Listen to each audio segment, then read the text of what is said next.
Today we are almost 8 billion people. Do we have enough to continue growing like this? And it's going to have some impact very soon on us. Dzień dobry. My name is Piero San Giorgio. I'm a Swiss author of Survive the Economic Collapse, a book that is now translated in Polish. In Poland, you still remember how hard life was, because your history has been, in a way, tragic.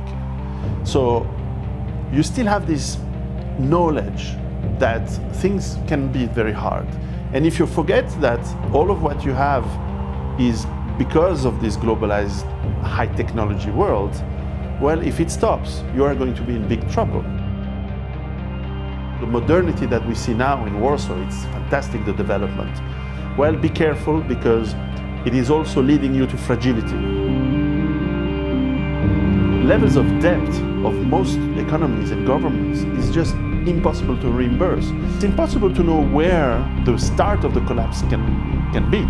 The pollution of the oceans, the lands, the rivers, the decrease of species around the world is a problem today.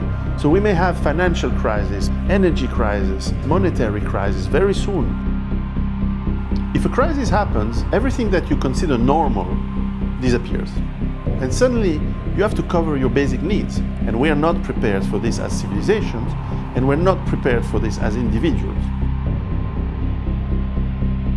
So what I'm trying to tell in my book, in my first book, is how we organize ourselves, how we prepare in case this happens. How are you going to feed yourself? How do you manage your health? It's the same for the hospital, for the dentists, self-medication, and be as healthy as possible on your own. It's also about the energy. How are you heating yourself in the winter? How do you generate enough electricity to have the minimum to survive? I explain also how you defend yourself. And of course, this is probably the most important, how we can create the networks and the bonds between the people so that we can help each other in times of crisis. The risks are here, and I try to explain in my book. You can prepare yourself to survive as a country, as Poland, for a difficult crisis that is coming in the future. This is something that we need to do today.